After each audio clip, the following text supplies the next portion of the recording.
The night air in Pittsburgh was heavy with the metallic scent of rain and blood. Red and blue lights pulsed against the cracked brick walls of a quiet suburban street, painting the darkness in violent flashes. Detective Thomas Tom Callahan stepped out of his unmarked car, the weight of his badge colder than usual against his chest. He had seen death before, many times, but nothing prepared him for what waited inside the Keaton residence.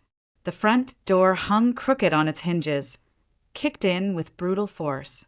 Shards of glass glittered across the hallway floor like frozen tears. A framed photo of the Keaton family, Andrew, Laura, their 2 children, lay shattered near the entryway, the smiling faces now splintered and distorted. And in the living room, under the dull glow of a fallen lamp, the scene turned from tragedy to nightmare. Andrew Keaton, a respected contractor in the city, lay sprawled on the carpet, blood seeping into the fibers beneath him.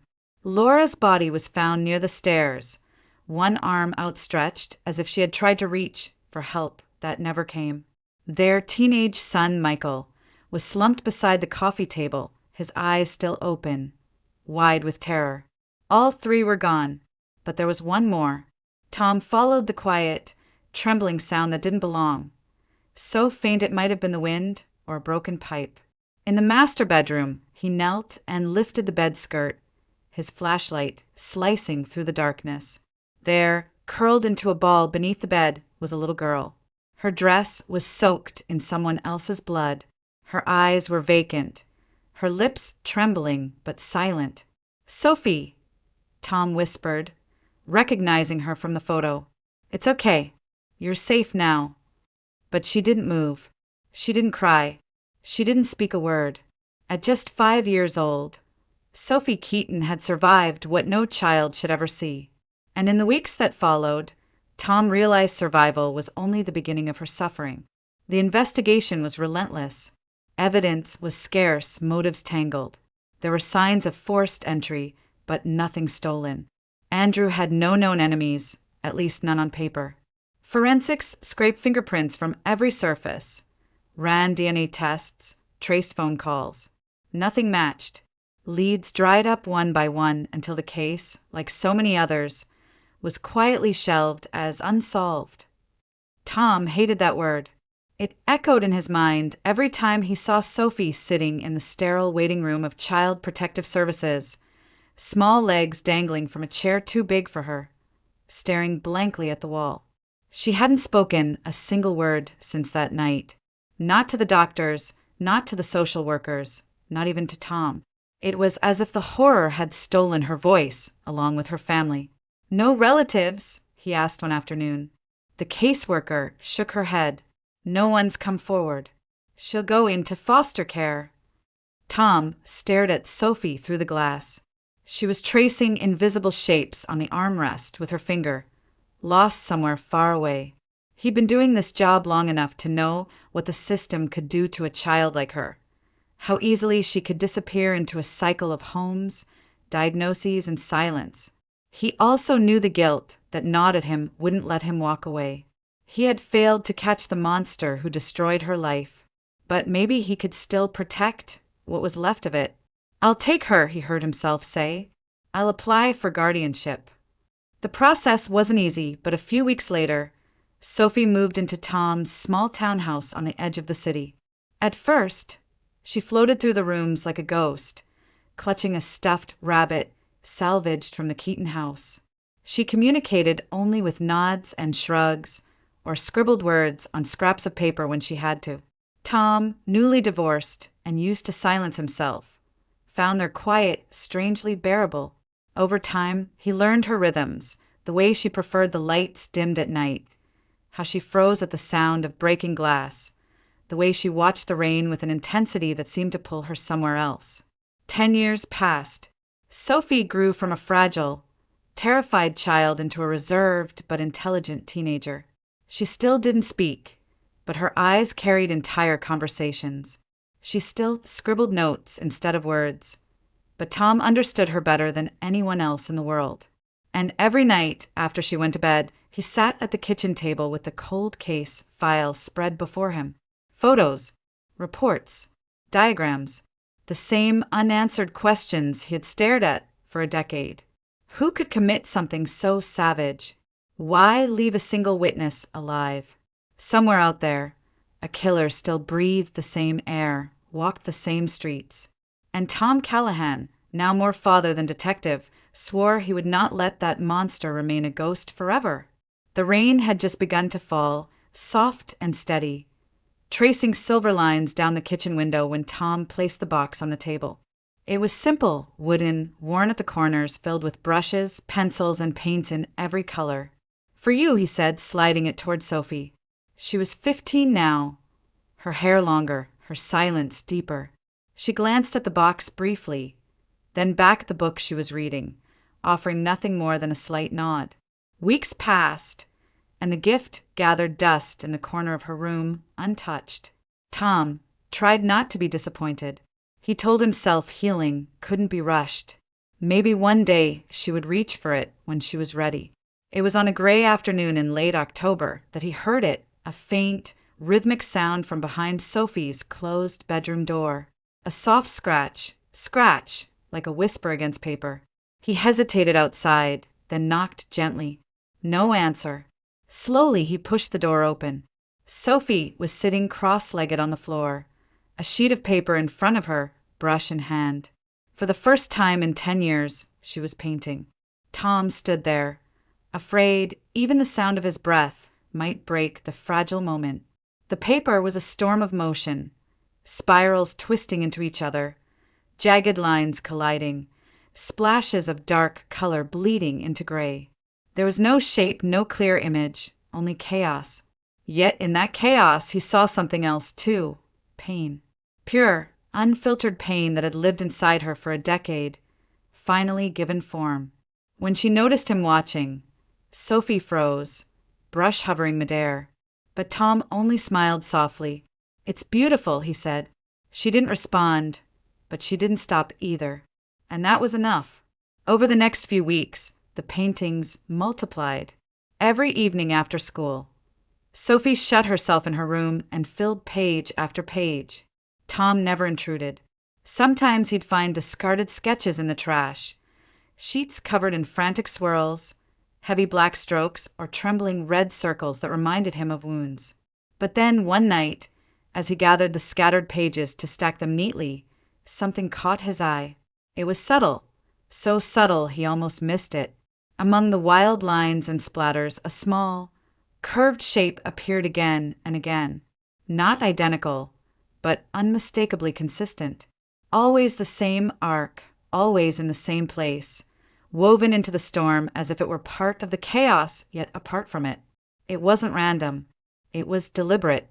The next morning, Tom carried a few of the sketches to a diner on Liberty Avenue where he was meeting Patrick Doyle, his old partner from the force and one of the few people he still trusted.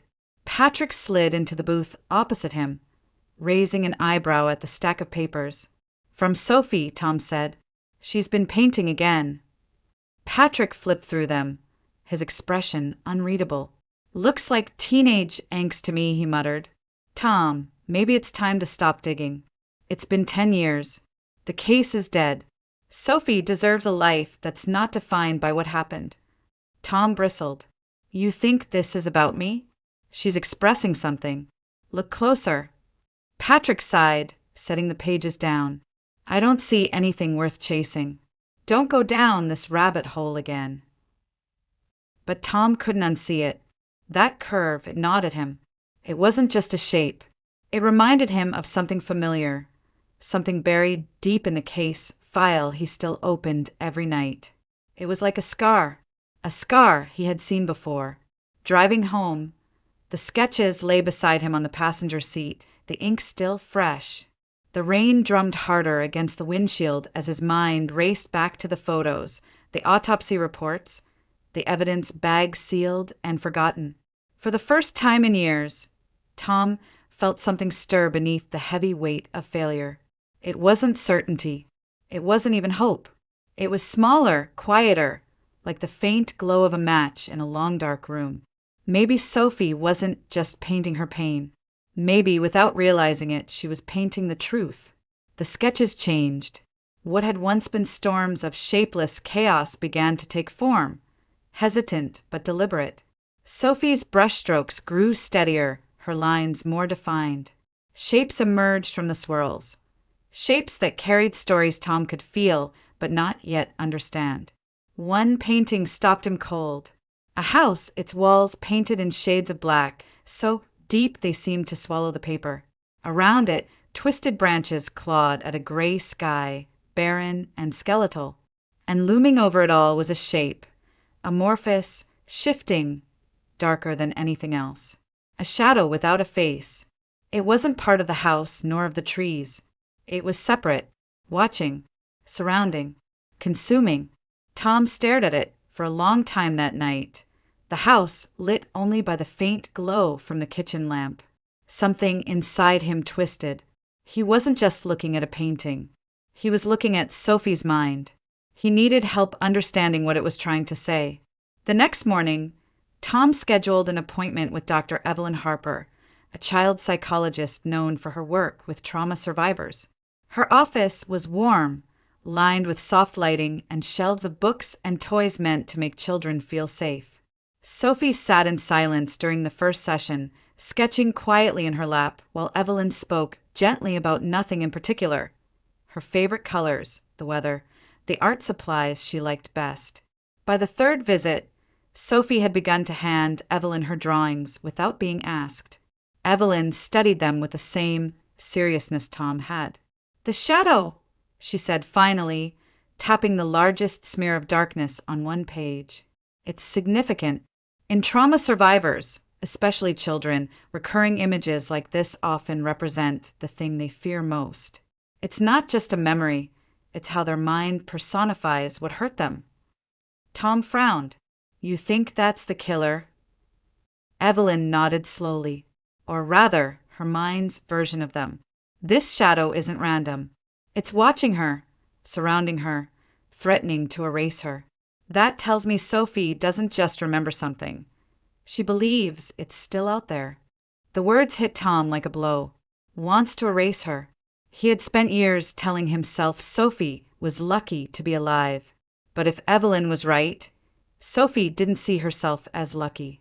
She saw herself as unfinished business. The more sessions Sophie had, the more her drawings evolved. The house remained, as did the barren trees, but the shadow grew larger, bolder. It stretched its form closer to the house, its edges bleeding into every corner of the paper. And in one session, Sophie scrawled a sentence beneath it in uneven letters. "It's coming back." Tom felt a chill crawl up his spine when Evelyn showed him the page. "This isn't just fear," she said quietly. "This is belief. Somewhere deep inside, Sophie thinks she's still a target." From that day on, Tom threw himself into building a fortress around her. He installed new locks and reinforced the windows. He adjusted his work schedule so he could drive her to and from school himself. He walked her to the door when she met friends, checked every corner of the house before he went to bed. He wanted her to see, in every small way, that she was safe. But the drawings didn't stop. The shadow kept growing, looming larger in every piece until it seemed ready to devour the page. It didn't matter how many locks he changed or how carefully he watched. Something inside Sophie was still screaming that the darkness was near.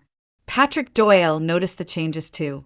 When Tom showed him one of the newer drawings over coffee, Patrick scoffed and shook his head. "You're feeding this obsession," he said. "Therapy? Art? Interpretation? Tom, she's stuck because you keep dragging her back. Maybe what she needs is a clean slate." Tom narrowed his eyes. "What do you mean?" "I mean a facility," Patrick replied. "Somewhere structured. A residential treatment center. Professionals who can reset her mind instead of encouraging her to live in the past." The suggestion sat wrong with Tom, heavy and sour. Patrick's words had always carried weight. After all, he was the closest thing Tom had to a brother. But this time, something in his tone scratched at the back of Tom's mind. A facility meant losing daily contact with Sophie, losing the fragile trust they had built. It meant handing her over to strangers. "I'll think about it," Tom lied, folding the paper and slipping it back into his jacket. But as he drove home that night, Patrick's words echoed louder than he wanted them to. And for the first time since the investigation had gone cold, Tom felt a flicker of unease he couldn't explain. It was subtle, buried deep beneath the guilt and the worry, but it was there all the same. A whisper that maybe, just maybe, the darkness Sophie painted wasn't only living in her mind. It was Evelyn who first suggested that Tom join Sophie in her drawings. "Art is a language," she told him after one of their sessions. "Right now, Sophie's the only one speaking. But if you draw with her, you're telling her she's not alone inside that darkness. You're sharing the weight." Tom wasn't sure he had anything worth putting on paper, but one evening he set up 2 sheets side by side on the dining table. Sophie watched silently from across the table, her pencil hovering uncertainly over the page. "I'm not very good at this," Tom admitted, uncapping a black marker. "But maybe it doesn't have to be good." For a long while, there was only the scratch of pencil and the soft hum of rain against the windows. Tom didn't think too much about what he was drawing. He just let his hand move. When he finally stopped, he stared down at what had taken shape. A gaping void, an enormous black circle pulling everything into it. A black hole. It wasn't elegant and it wasn't subtle. It was the fear he'd carried for years. The fear of failing Sophie. The fear of never finding the person who destroyed her life. Sophie leaned forward, studying the drawing. Her eyes flicked between the black hole and Tom's face, as if trying to read what he meant. Then, without a word, she picked up a colored pencil and added something of her own. At the center of the page, just before the darkness, she drew a figure. It wasn't detailed, just a silhouette of a man standing tall, bathed in light. And behind him, a smaller figure crouched low, safe in his shadow. The man's stance was defiant, unyielding. He was holding the darkness back. Tom stared at it, his throat tightening. "Is that me?" he asked softly. Sophie didn't answer, but for the first time, she looked directly into his eyes and nodded. It was the smallest gesture, but it spoke louder than any word. She saw him as her protector, and in that moment, Tom swore, again, as he had the night he found her, that he would never stop protecting her. Over the next several weeks, Patrick began showing up more often, sometimes unannounced, sometimes with an excuse as flimsy as just passing by. He brought Sophie small gifts, sketchbooks, headphones, movie tickets. He joked with her, coaxed her to smile, and even offered to take her to art exhibits across town. "She needs normal things, Tom," Patrick said one afternoon as they stood in the kitchen. "She's 15. She shouldn't spend her life drawing monsters in the dark." Tom folded his arms. "She's processing. Evelyn says it's helping." Patrick shrugged. "Maybe. But maybe it's also keeping her trapped there. A change of scenery could do her good." There was something in the way Patrick said it, too eager, too insistent, that unsettled Tom. At first, he told himself he was being paranoid. Patrick had always been good with Sophie, always supportive. But lately, his presence felt different. He lingered in the house longer than before. He asked questions about the therapy sessions, about Sophie's drawings, about what she remembered. And when Tom deflected, Patrick's easy smile didn't quite reach his eyes. One evening, Tom came home early to find Patrick and Sophie sitting together at the table, flipping through her sketches. Patrick was pointing at one of the shadow drawings, saying something in a low voice. Sophie's expression was blank, distant, the same look she wore the night Tom first found her under that bed. Patrick looked up, startled when he saw Tom in the doorway. "We were just talking," he said quickly, "about the art." Tom nodded, but the unease that had been gnawing at the edges of his mind now dug deeper. It wasn't jealousy and it wasn't mistrust, not yet. It was something quieter, harder to name. A feeling that the ground beneath his feet was shifting, almost imperceptibly, but enough to make him lose his balance. For years, Patrick had been the one person Tom could trust, without question. But as he watched him laugh with Sophie, that certainty wavered. Something about Patrick's interest in her healing felt too focused, too strategic, like he wasn't just trying to help, but trying to steer. And though Tom couldn't explain why, a voice deep inside him whispered that something wasn't right. The decision to go back into the archives came late one night, long after Sophie had gone to bed. Tom sat at the kitchen table, the cold case file open in front of him as it always was, pages yellowed at the edges from years of being handled. But this time, something felt different. Maybe it was the shadow in Sophie's latest drawing, stretching its arm toward something small and rectangular. Maybe it was the unease Patrick's visits had left behind. Either way, Tom couldn't ignore the pull any longer. The police archives were housed in the basement of an old municipal building on Grant Street. The air was heavy with dust and silence, the kind of place where forgotten stories slept. Tom slipped in with the ease of someone who had done it hundreds of times before, his badge still granting him access, even though he hadn't worked a case in years. The Keaton file sat where it always had, thick, overstuffed, and heartbreakingly incomplete. Tom spread its contents across a metal table under the harsh glow of a single fluorescent light. Photos of the crime scene, autopsy reports, evidence logs. He had memorized them all, but tonight he forced himself to see them as if for the first time. And then he noticed it. A small note in the evidence log he had skimmed 100 times but never truly read.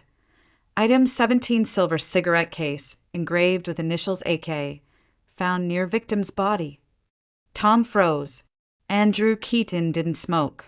He'd confirmed that years ago, no ashtrays in the house, no cigarette butts in the trash, no nicotine traces on his personal belongings. So why was there a cigarette case next to his body? And more importantly, why had no one ever questioned it? He flipped through the photos again, his pulse quickening. There it was, in one of the corner shots, a gleam of silver near Andrew's outstretched hand. He zoomed in with his phone camera. The engraving was faint but visible. AK. It could have been Andrew's, Tom thought. A gift, a keepsake, but it didn't fit. Andrew had been meticulous about appearances, almost obsessive. If he didn't smoke, he wouldn't carry a cigarette case, which meant someone else had brought it into that room. Someone who wanted it there, or forgot it in a hurry. The image from Sophie's drawings flashed in his mind. The shadow's arm extended, holding a small rectangular object that glimmered in the dark. At the time, he had dismissed it as a meaningless detail. Now it felt like a confession hidden in paint. If the shadow was holding the cigarette case, and the case was left near Andrew's body, then Sophie had seen it, which meant the shadow, whoever it was, had been in her room. Not just after the murders, but after she hid. Tom's stomach turned. If the killer had been close enough to drop that case, they had been close enough to see her. Close enough to kill her. But they didn't. Why? He didn't have an answer, but the question wouldn't let him sleep. At dawn, he called Patrick. "Meet me at O'Malley's." "It's important," Tom said, his voice tight. Patrick sounded groggy, but agreed. They met in a booth near the back, steam rising from untouched mugs of coffee. Tom slid the printed photo of the cigarette case across the table. "Do you remember this?" he asked. Patrick squinted. "Barely. Probably nothing. Maybe Andrew's." "He didn't smoke," Tom replied. Patrick's jaw shifted. "So what?" "Maybe a guest left it." Tom leaned forward. "Then why was it next to his body?" Patrick sighed heavily and pushed the photo back. "Tom, you're chasing ghosts again. It's been 10 years. You really want to crawl back into that hole?" "This isn't nothing," Tom insisted. "Sophie drew it, Patrick. That means she saw it." Patrick went still. For a fraction of a second, so brief Tom almost missed it, something flickered across his face. Not surprise, not curiosity, something closer to discomfort. Then it was gone, replaced by a practiced, easy smile. "You need to let this go," he said. "For her sake. For yours. Don't dig up the past if you're not ready for what's buried there." Tom stared at him, unease prickling at the back of his neck. Patrick had always been calm under pressure, but this was different.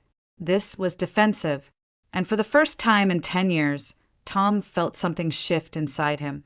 It wasn't proof. It wasn't even evidence.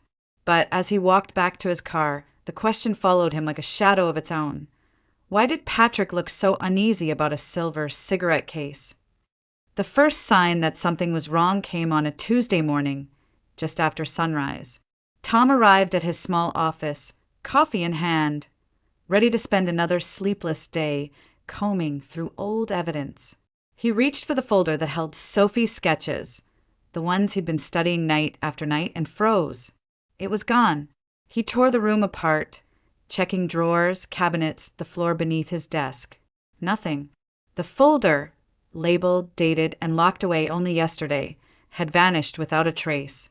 His heart pounded as he retraced his steps. He hadn't taken it home.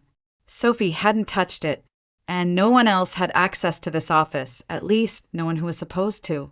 Before he could make sense of it, his phone rang. Detective Callahan. The voice on the other end was clipped official. This is internal affairs. We need you to come in immediately. 2 hours later, Tom sat under the cold fluorescent lights of an interrogation room, the familiar setting now turned against him. Across the table, a young investigator slid a printed document toward him. A formal complaint, she said. Anonymous. It alleges that you've been exploiting your adoptive daughter for investigative purposes, using her trauma to pursue an old case you were ordered to drop. Tom's hands clenched into fists. That's ridiculous. Is it? She pressed. We have reports of you showing her crime scene photos, encouraging her to remember details, even using her drawings as supposed evidence. They're her drawings. Tom shot back. They're how she communicates. I haven't forced her into anything. The investigator didn't flinch. Until we sort this out, you're suspended from all active access to department records. And one more thing.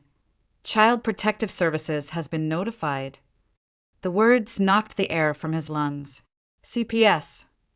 They'll decide if you remain fit as a guardian while this is under review. Tom stumbled out of the building an hour later, the city spinning around him. It felt like the ground had been ripped from beneath his feet. How had everything turned so quickly? He had spent a decade protecting Sophie, dedicating his life to keeping her safe, and now, in a single morning, someone was trying to rip her away. 3 days later they came.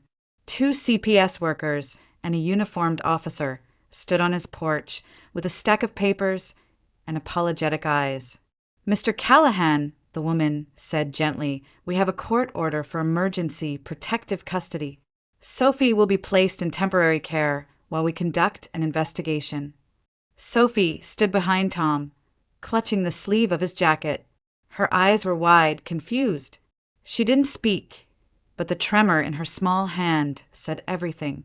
You can't do this, Tom whispered, his voice breaking. She's my daughter. I'm sorry, the worker said, and those were the last words he heard before Sophie was let out the door, her figure disappearing into the back seat of a county car. When the house was silent again, Tom sank into the couch, the world closing in. 10 years of building trust, of stitching her broken pieces back together, and now she was gone. And whoever had orchestrated this had done it perfectly. 2 nights later, his phone rang. The voice on the other end was gravelly and familiar. Tom, it's Peter Nichols. You remember me, the old guard down at the archives. Tom's heart skipped. Peter, what is it? I thought you should know. I saw someone leaving the records room late the night before you reported that missing file. Didn't sign in, didn't belong there. He hesitated. It was Patrick Doyle. Tom gripped the phone tighter. Are you sure? As sure as I am about anything these days, Peter said. And there's more. He dropped something, must have slipped from his coat. I found it near the door.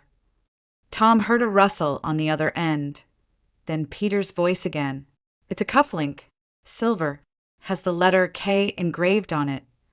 The world seemed to tilt. A cufflink marked with A.K., Andrew Keaton's initial. A piece of evidence that had no business being anywhere near Patrick Doyle. Tom stared into the darkness of his empty living room, his pulse roaring in his ears. The evidence folder disappearing. The anonymous complaint. Sophie being taken. And now this. It wasn't paranoia anymore. It wasn't coincidence.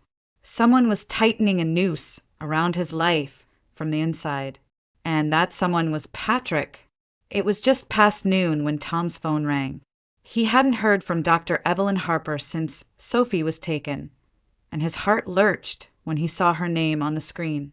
"Tom," she said, her tone urgent, "you need to come here. Sophie drew something today. I think you should see it." Tom didn't waste a second. He drove through the steady drizzle that hung over Pittsburgh like a gray shroud, his thoughts racing faster than the car. It had been days since CPS removed Sophie from his home, and every minute without her felt like a hollowed-out version of time. Now Evelyn's call clawed open a door he wasn't sure he was ready to step through.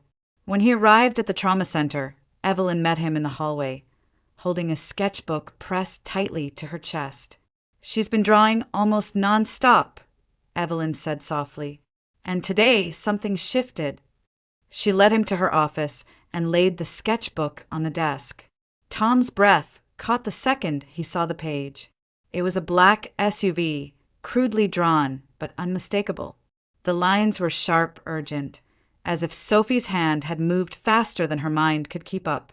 Across the back was a license plate, blurred, incomplete, but 3 characters were clear. 77. Tom's pulse quickened. 77. It wasn't just any number. It was part of the plate number of Patrick Doyle's vehicle, the same SUV he'd driven for years. Tom had seen it parked in Patrick's driveway, had followed it down countless streets on late-night calls. The sight of those 2 numbers in Sophie's drawing hit him like a blow to the chest. "She remembers something," Evelyn said, watching him carefully. "Something important." Tom's hands trembled as he flipped to the next page. This time, the drawing was far more detailed. It wasn't an object, it was a face. Harsh, angry lines carved deep into the paper, a man's features distorted in rage. The most striking detail was the scar, a jagged line running diagonally across his cheek. But it wasn't Patrick. It was Andrew Keaton. Tom frowned, confused. This is her father." "Yes," Evelyn said. "And that scar? It wasn't in any of the photos from the crime scene, was it?" "No," Tom whispered. "It wasn't." Which meant Sophie hadn't drawn Andrew from memory of his body. She had drawn him alive. A realization crept in slowly, like water seeping under a door. Sophie had seen this moment. She hadn't just hidden under the bed in terror. She had witnessed something. Maybe she had seen the struggle. Maybe she had watched her father fight for his life. And if Andrew had been alive when Sophie saw him, then someone had been in that room with him. Someone who had given him that scar. Tom's breath caught in his throat as puzzle pieces long scattered began snapping into place. Andrew Keaton had been involved in something illegal. Tom had suspected as much years ago. Money laundering, bribery. Patrick, his closest friend and business partner, had known about it too. But then Andrew had tried to back out, maybe even cooperate with the police. That would have put Patrick at risk. And Patrick had always been a man who knew how to protect himself. Tom closed his eyes, his mind reconstructing the nightmare Sophie must have seen. Patrick, furious and desperate, confronting Andrew. A fight breaking out. A blow, sharp, heavy, cutting across Andrew's cheek. And then the killing. Quick, ruthless. The pieces kept falling into place, each one darker than the last. Laura Keaton and her son must have walked in during or after the murder. They had seen something they shouldn't have. And Patrick, who had already gone too far, had no choice but to silence them too. And Sophie, little Sophie, hiding under the bed, had been there through it all. The killer had walked through that room. Maybe he even looked beneath the bed and thought she was dead, too traumatized to move. Maybe he hadn't seen her at all. But for some reason, one Tom couldn't fathom, Patrick had left her alive. Tom stared at the drawings spread across Evelyn's desk. The SUV, the scar, the look of rage etched into Andrew's face. Sophie's memories weren't just trauma, they were testimony. He gripped the edge of the table as the enormity of it settled over him. Patrick Doyle, the man who had been at his side through the investigation, the man he had trusted like a brother, had slaughtered the Keaton family and lived 10 years free. Smiling across Tom's dinner table. The cigarette case, the missing file, the anonymous report, the cufflink, they were all threads of the same web. And now Tom knew exactly who was at the center. Tom had gone over 100 plans in his head, each more reckless than the last. Before deciding on the only one that mattered, he had to see Sophie. Officially, he wasn't allowed near her, not while the investigation into his guardianship was ongoing. But official rules had stopped matching the moment he realized the man who destroyed her family was the same one who'd stood beside him all these years. It was nearly midnight when he parked 2 blocks from the trauma center and slipped through a side entrance Evelyn had quietly left unlocked. The halls were dark and silent, the sterile smell of disinfectant hanging in the air. Evelyn met him just outside Sophie's room. 5 minutes, she whispered. If they catch me doing this, I'll lose my license. Tom nodded once, gratitude and guilt warring in his chest. Then he stepped inside. Sophie was sitting by the window, legs tucked under her, her sketchbook open on her lap. The soft glow of the streetlights outside painted her face in pale gold. When she saw Tom, her eyes widened, then softened. She didn't speak, she never did, but she didn't turn away either. He knelt beside her chair, his voice barely above a whisper. "Hey, kiddo, I missed you." For a long moment, there was only the sound of rain tapping against the glass. Then, so quiet, he almost missed it, her lips moved. "Shadow." Tom's heart stopped. It was the first word she had spoken in 10 years. One word, fragile and trembling, but enough to split the silence that had held her captive for so long. "Yes," he said gently. "The shadow. He's real, and I need your help to stop him." He reached into his jacket and pulled out a photograph, one taken over a decade ago. It showed Andrew Keaton smiling, stiffly beside a man with an easy grin and a hand on his shoulder. Patrick Doyle. Tom placed it on Sophie's lap. "Do you remember him?" he asked. Sophie stared at the photo for several seconds. Then, with slow, deliberate motion, she lifted her finger and pointed straight at Patrick. Tom closed his eyes. That was all the confirmation he needed. "I need you to do one more thing," he said softly. "Can you draw him? Not like a shadow. Draw the man you saw that night. Every detail you remember." Sophie hesitated, then picked up her pencil. Tom stayed with her in the quiet, watching the lines form under her hand. Bit by bit, a face emerged, angular, hard, distorted by rage. A diagonal scar slashed across one cheek. The eyes were wild, desperate. It was Patrick, unmistakably so. When she was done, Tom folded the page carefully and slipped it into a folder already holding the silver cufflink Peter Nichols had given him. It wasn't enough to put Patrick away yet, but together they were pieces of a puzzle that, once complete, could end this nightmare. The next morning, Tom walked into Captain Raymond Sykes' office and laid the folder on his desk. Sykes studied the evidence in silence, flipping through the photos, the sketch, the cufflink. "This is thin," Sykes said finally. "A defense attorney will rip it apart." "I know," Tom admitted, "but it's something. And if I can get him to talk, to slip up even once, that's all we'll need." Sykes exhaled heavily. "I'll give you 24 hours. After that, if you don't bring me something solid, this case goes back in the drawer." 24 hours. That was all the time Tom had to end a 10-year hunt. That night, he sat at his kitchen table with the phone in his hand, staring at Patrick's number on the screen. His thumb hovered over the call button for a long time. Then he pressed it. "Patrick," he said when the familiar voice answered. We need to talk. About the case. About everything. I think I'm ready to put this to rest. There was a pause, then Patrick's calm reply. Name the time and place. Tomorrow morning, Tom said. The old Braddock brick factory. See you then, Patrick said, and the line went dead. Tom stared at the phone, the silence in the room louder than any sound. If all went according to plan, by this time tomorrow, the shadow that had haunted Sophie's life would finally have a name and a face in the eyes of the law. The portrait was unlike anything Sophie had drawn before. It wasn't just a man's face. It was a confession on paper. The lines were harsh, carved deep into the page, the strokes jagged and deliberate. Patrick's features emerged in chilling detail. The diagonal scar slashed across his cheek, the sneer twisted into something almost animal, and the eyes, those hollow, furious eyes that seemed to stare straight through the paper. It was rage and fear and guilt, all bound together in graphite and ink. Tom stared at it for a long time in silence. This wasn't a memory anymore. It was evidence. It was truth. And tomorrow, that truth would confront the man who had built his life on lies.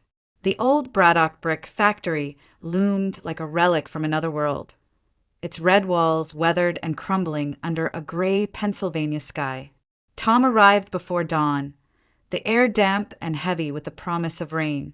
He walked the perimeter twice, checking the entrances, memorizing the layout. Somewhere in the shadows, a tactical team waited, Sykes's people, armed and silent, ready to move on his signal. At exactly 9 a.m., a black SUV rolled up the gravel road. Tom's breath caught as Patrick stepped out, dressed casually, as if this were just another conversation between friends. He approached with the easy confidence of a man who believed himself untouchable. Tom, Patrick greeted, spreading his arms. 10 years, and you still chase ghosts. I thought we were past this. Tom didn't move. We're not past anything. Not until Sophie gets justice. Patrick chuckled, low and humorless. Justice? You mean vengeance. You're trying to fix what you couldn't solve. That's what this is about. It's about them, Tom snapped. Andrew, Laura, Daniel, and a 5-year-old girl who hid under a bed while you slaughtered her family. Something flickered in Patrick's eyes, something cold and reptilian. Then he sighed and rubbed the scar on his cheek. I didn't mean for it to go that way, he said quietly. Andrew was going to talk. We built everything together, the accounts, the shell companies, and then he got cold feet. Said he was done. Said he'd turn himself in. Tom felt the words sink into his bones. So you killed him. I silenced a liability, Patrick corrected. Laura and the boy walked in. They saw too much. I couldn't leave witnesses. And Sophie, Tom demanded, his voice cracking. Patrick's expression shifted into something like amusement. I thought she was dead, curled under that bed, pale as a ghost. I figured it was fate, a sign that I was meant to walk free. And I did. Tom's hands trembled, but his voice was steady. Not anymore. He pulled the folded sheet from his jacket and handed it over. Patrick frowned and opened it and froze. The color drained from his face as he stared at Sophie's drawing, at the twisted face with the scar and the eyes that betrayed his soul. She remembers, Tom said softly. Every second, every detail. Patrick's hand drifted unconsciously to his cheek, fingertips brushing the scar. His breath quickened. No, he muttered. No, she was 5. She couldn't have. She did. Tom cut him off. And soon the world will know too. Panic flashed across Patrick's face. His gaze darted around the empty factory floor, searching for an exit. Then, in one desperate, irreversible motion, he drew a gun from inside his jacket and aimed it at Tom. You should have left it buried, he hissed. You should have walked away. But before he could pull the trigger, a voice rang out from the shadows. Drop the weapon. Figures emerged from the dark, tactical officers in body armor, rifles trained on Patrick. Sykes stepped into the light behind them, his badge glinting. "It's over, Doyle. Don't make this worse." Patrick's composure shattered. He spun and bolted, the gun still in his hand. "Stop him!" Sykes shouted, and chaos erupted. Tom chased him through the labyrinth of rusted stairwells and echoing hallways, boots pounding on concrete. The factory was a maze of forgotten machinery and narrow passages, the air thick with dust and adrenaline. Patrick fired wildly over his shoulder, the shots ricocheting off steel beams. They burst onto the upper catwalk, the floor crumbling beneath their feet. Patrick stumbled, cornered now by the drop on one side and armed officers closing in on the other. He looked at Tom, chest heaving, eyes wild. "It doesn't matter," he spat. "They'll never convict me without a witness." "You're wrong," Tom said, stepping closer. "She is the witness." Patrick's eyes darted toward the railing. Slowly, he lifted the gun, not toward Tom, but toward himself. "Then I'll take that from you, too," he said hoarsely. "They can't put a dead man on trial." Tom lunged forward and grabbed his wrist just as his finger tightened on the trigger. The gun clattered to the floor and slid out of reach. They struggled briefly before Patrick collapsed to his knees, defeated. Tom stood over him, breathing hard. "No, you don't get an escape," he said, his voice low and steady. "You're going to live. You're going to wake up every day and remember what you did to Andrew, to his family, to Sophie. That's justice." Patrick stared at the ground, trembling as officers swarmed in to cuff him. For the first time in 10 years, the shadow that had haunted Sophie's life had a face, a name, and a future. One spent behind bars, where it belonged. The trial was everything Tom had imagined and dreaded all at once. It stretched on for weeks, an unrelenting procession of evidence, witnesses, and the chilling details of a crime that had haunted the city for a decade. Patrick Doyle sat at the defense table, his once easy confidence replaced by a hollow stare. Piece by piece, the truth unraveled. Sophie's drawings, the silver cufflink, the cigarette case, and finally, Patrick's own confession, captured during the desperate confrontation in the factory, sealed his fate. When the verdict came, the courtroom was silent. "Guilty," the foreman said, his voice steady. "On all counts." Patrick didn't speak, didn't look at Tom or Sophie. He simply stared straight ahead as the judge delivered the sentence. Life imprisonment without the possibility of parole. It was over, but the trial's impact reached far beyond one man. Patrick's testimony, given in a final bid for leniency that never came, tore open an entire criminal network. Bank accounts were frozen, shell companies exposed, and several high-profile arrests followed. For the first time in years, Tom felt the heavy shadow of the Keaton case begin to lift, not just from the city, but from his own shoulders. A week later, Chief Raymond Sykes called Tom into his office. "The department wants you back," Sykes said. "Full reinstatement. You've earned it." Tom stared at the badge on the table, the same one he'd carried through every crime scene, every interrogation, every sleepless night. It had been his identity for most of his life. But as he thought about the girl waiting at home, the girl who had whispered shadow for the first time in a decade, the decision was easy. "I appreciate it," Tom said quietly, pushing the badge back across the table. "But my most important job isn't behind a desk anymore. It's at home." Sykes nodded slowly, understanding in his eyes. "You're a hell of a detective, Tom, but you're an even better father." The days that followed were quieter, gentler. Sophie had returned home weeks before the verdict, and though the road ahead was still uncertain, something fundamental had shifted in her. Words came slowly at first, single syllables whispered late at night or scribbled on scraps of paper before she dared speak them aloud. Then phrases, then full sentences. One evening, Tom was washing dishes when he felt a light tug on his sleeve. He turned, and there she was, standing in the doorway with her sketchbook tucked under one arm. "Dad," she said softly. The plate slipped from his hands and shattered in the sink, but he barely noticed. He crossed the room in 2 steps and wrapped his arms around her, his throat too tight for words. 10 years of silence, of fear and nightmares and shadows, and now a single word had shattered them all. Spring came slowly to Pittsburgh, the city thawing under pale sunlight.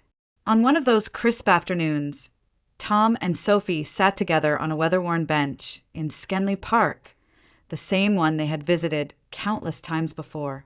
She had her sketchbook open again, pencil moving in calm, deliberate strokes. Tom watched quietly, letting the breeze carry away the remnants of winter's chill. When she turned the page toward him, he felt his chest tighten. The drawing was simple but beautiful. A house, warm and glowing against a soft night sky. Light spilled from every window, and smoke curled gently from the chimney. And this time, there were no shadows lurking in the corners. No darkness creeping along the edges. Just home. Tom looked at her, really looked at her, and saw not the frightened 5-year-old he had pulled from beneath a bed all those years ago, but a young woman reclaiming her life one breath, one word, one drawing at a time. He reached over and took her hand. "It's beautiful," he said. Sophie smiled, and for the first time in 10 long years, Tom felt the weight of the past finally lift. Justice, he realized, wasn't just what happened in a courtroom. It wasn't just a sentence or a verdict. Justice was this, a girl who had lived through darkness, learning to draw the light again. As the sun dipped below the Pittsburgh skyline, Tom squeezed her hand a little tighter. The case was closed. The shadow was gone. And sitting there beside Sophie, watching her sketch a future free of fear, he knew that they had both found what they'd been searching for all along.